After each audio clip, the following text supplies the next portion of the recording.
Thanks very much for staying with us. Time now for Eye on Africa with me, Georgia Calvin-Smith.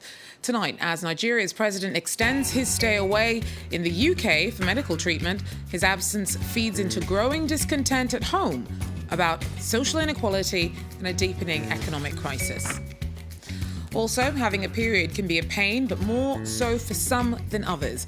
For some women in countries like Madagascar, where getting access to clean water or sanitary products is a struggle, it's a monthly challenge.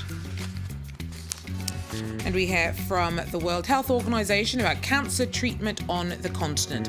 Only 30% of African countries have sophisticated treatment centres, and that has a dangerous knock-on effect on the recovery chances of patients. But first, Nigeria's vice president insisted that his boss will be back from the UK soon. Muhammadu Buhari's extended medical leave after having been in Britain since mid-January for medical treatment.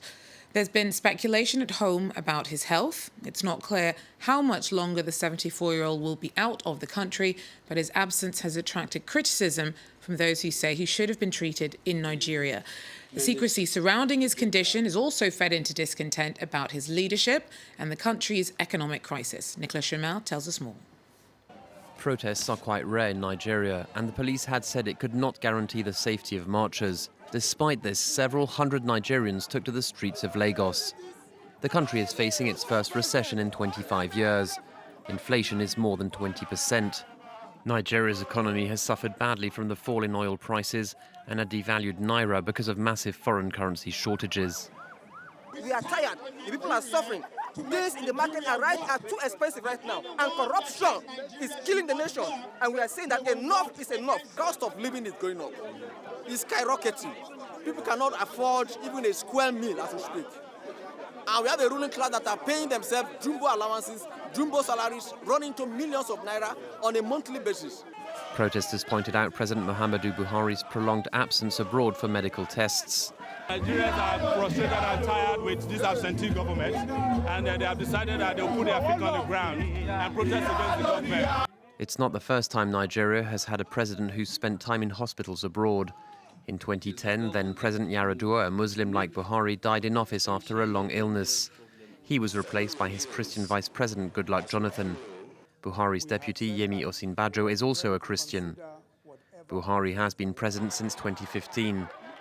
Traditionally, the two religious groups take turns to hold the presidency.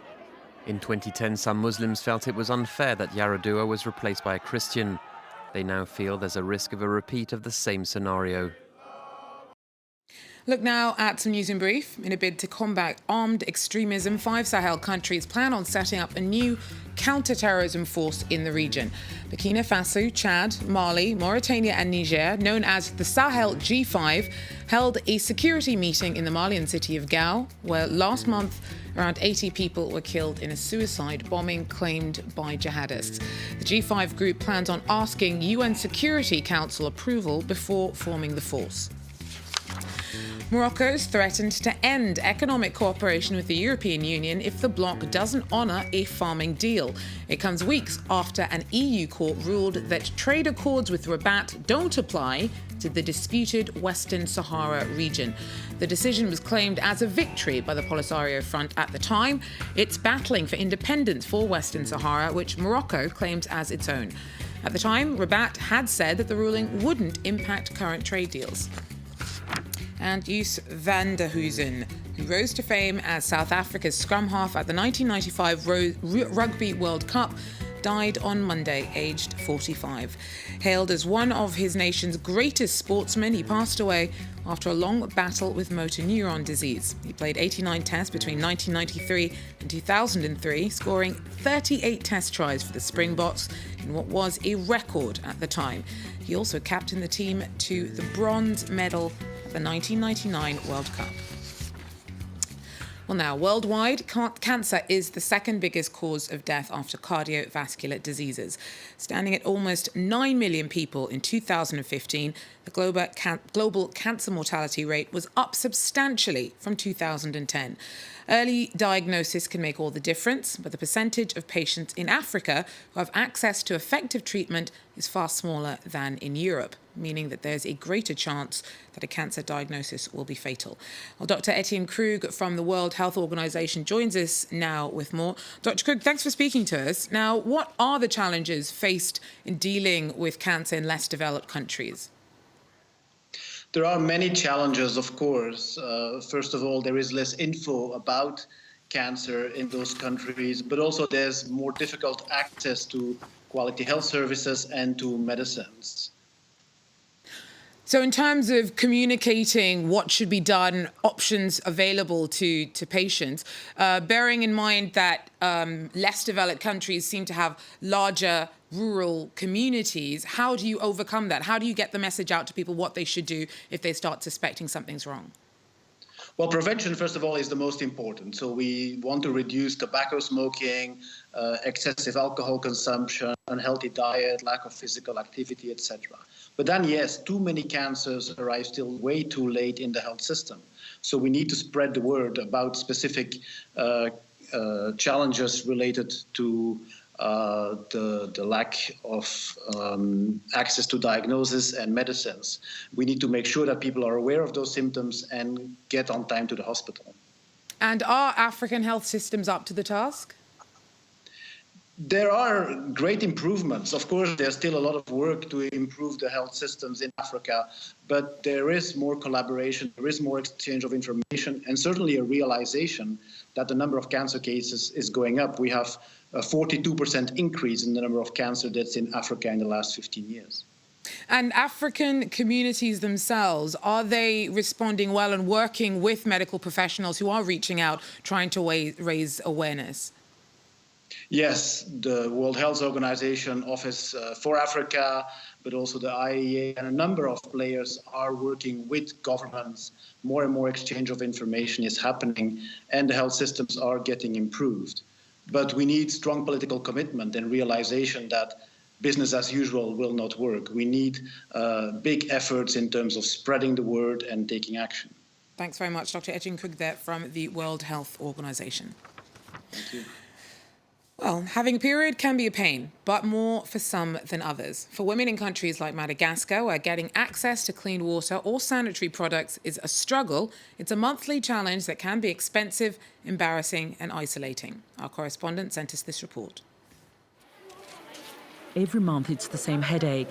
When she's on her period, this mother of four has to leave work to change her sanitary towel and wash. She earns less than €1.50 a day as a laundrywoman, and it's time off and lost wages she can ill afford. When I have my period, I can't work, and therefore my children don't eat. Imagine washing 3 times a day costs 15 cents without counting the soap. Disposable sanitary towels are expensive, so I have to wear 2 pairs of knickers and use a 3rd pair as a towel. Mary Claudette is not alone. The country has no sanitation policy. 2/3 of Malagasy women do not have access to the fundamental human right of safe and clean toilets. Imagine that you have your period and you have to change your sanitary pad. There's no toilet, there's no shower, so you have to go outside. Outside, people can see you. There's no dignity. In rural areas, some use leaves as sanitary towels, and they don't move during the day during their periods, for fear of leaking or smelling. Without toilets, women struggle to deal with their periods, a problem made worse by a reluctance to talk openly about what is for many a taboo subject. Millions of Malagasy women are uncertain about a normal bodily function. 25-year-old Irene created the Citizen Healthy Girls Project for abused or abandoned adolescent girls who've been placed in homes. The objective, to teach them about puberty and how to make washable pads for better menstrual hygiene. Young Malagasy girls are always isolated during their period because it's women's business. The other members of the family don't even talk about it, and biology lessons are really theoretical. They're taught things they don't even understand. The budget of Ministry of Water is just €11 million. 10 times more is needed, according to the minister. Since President Air was elected 3 years ago, there is still no national public sanitation strategy. Well, triumphant, the Indomitable Lions received a hero's welcome home on Monday when they landed back in Cameroon after winning the 2017 Africa Cup of Nations. The Cameroonian team beat Egypt on Sunday 2-1 and were welcomed by more than 5,000 fans at Yaoundé Airport. The squad came from behind to wrangle their victory at Libreville in their first continental title since 2002 and their fifth in total. A win that sent fans and countrymen quite giddy, as you can see, with joy. Well, that's it for Eye in Africa. Thanks for joining us. Do so again. Take care.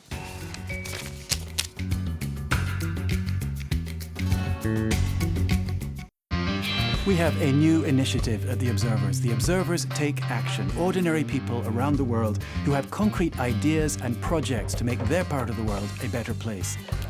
It could be for the environment. It could be for education. Or to improve the society they live in. If you know of someone in your community who's working to make a difference, let us know.